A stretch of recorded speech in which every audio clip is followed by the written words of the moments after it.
বিষয় দফা দাবি হচ্ছে এফটিপিএম ট্রেনিং সংক্রান্ত স্বাস্থ্য শিক্ষা ও পরিবার কল্যাণ বিভাগ কর্তৃক গৃহীত সিদ্ধান্ত সমূহ 48 ঘন্টার মধ্যে বাতিল করতে হবে। এখন এই সিদ্ধান্তের মধ্যে কি আছে? সরকার বলতে চাচ্ছে মাত্র 1000 জন ট্রেনিংয়ে তারা বেতন দেবে, কিন্তু যে বাকি 5000 ট্রেনিং, বাকি যে 4000 জন থাকছে তারা আসলে বিনা বেতনে মানুষকে সার্ভিস দিবে। এটা কিভাবে সম্ভব? একটা এমবিবিএস স্টুডেন্ট এমবিবিএস ডিগ্রি সম্পন্ন করার পর যখন থেকে প্রাইভেট ট্রেনিং হিসেবে জয়েন করে তখন তার বয়স কমপক্ষে 33 থেকে 35 বছরের উপর চলে যায়। এই বয়সের সকলের একটা পরিবার আছে, সন্তান সন্ততি আছে, বাবা মা আছে। তাদেরকে যদি বেতন না দেওয়া হয় তাহলে তারা জীবন নির্বাহ করবে কিভাবে? এরপরে আরো যে অযৌক্তিক যে কথা, সেটা হচ্ছে এই ট্রেনিং চলাকালীন সময় ট্রেনিরা কোনো ইনকাম সোর্সের সাথে যুক্ত থাকতে পারবেন না। আপনারা বেতনও দিবেন না, অন্য কোনো ইনকাম সোর্সের সাথে যুক্ত থাকতে দিবেন না। তাহলে কি আপনারা বলে দেন আপনারা ঘরে যান, ডাক্তার সমাজ ঘরে যান, তোমাদের আর চিকিৎসা দেওয়ার দরকার নেই, আমরা তোমাদেরকে আর চাই না, তো আমরা ঘরে যাই সবাই।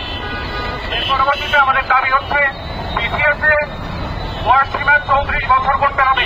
আমরা জানি অনার্স লেভেলের যারা ভার্সিটিতে যারা পড়ে তাদের কোর্স কারিকুলাম 4 বছরের, সেখানে একজন মেডিকেল স্টুডেন্টের 5 বছর একাডেমিক লাইফ এবং আরো 1 বছর ইন্টার্নশিপ, টোটাল 6 বছরের কোর্স কারিকুলাম।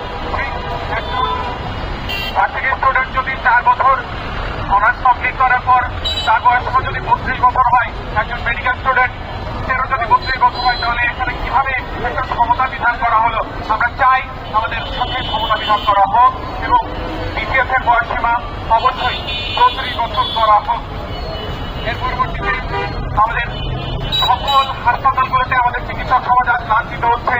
কোনো অকারণে ভুল চিকিৎসা বলে তাদের উপর হামলা করা হচ্ছে। আমরা চাই চিকিৎসক সমাজের উপর এই হামলা এবং এই জাতীয় সমস্যার যাতে সমাধান হয়। যার কারণে আমরা চাচ্ছি দ্রুততম সময়ের মধ্যে চিকিৎসক সুরক্ষা আইন এবং এর আওতায় দ্রুত বিচার ট্রাইব্যুনালের আওতায় যেন এই সংক্রান্ত বিচারগুলো দ্রুত সময়ের মধ্যে নিষ্পত্তি করা হয়। এর পরবর্তীতে আমাদের দাবি হচ্ছে সুনির্দিষ্ট বেতন কাঠামোর আওতায় ইন্টার ডাক্তারদের বেতন 30,000 টাকা এবং প্রাইভেট ট্রেনিংয়ের বেতন নবম গ্রেড সমমানের এবং বর্তমান যে নতুন পে স্কেল চালু হচ্ছে সেই সমমানের বেতন কাঠামো যেন বাস্তবায়ন করা হয় এবং বেসরকারি মেডিকেল কলেজ হাসপাতাল সহ অন্যান্য ক্লিনিকে চিকিৎসকদের বেতন কাঠামো, যারা মেডিকেল অফিসার হিসেবে জয়েন করে, যেসব চিকিৎসক সমাজ সেখানে কাজ করছে, তাদের বেতন সেই মানভাতার আমলের 15-20 বছর আগে যেমন 20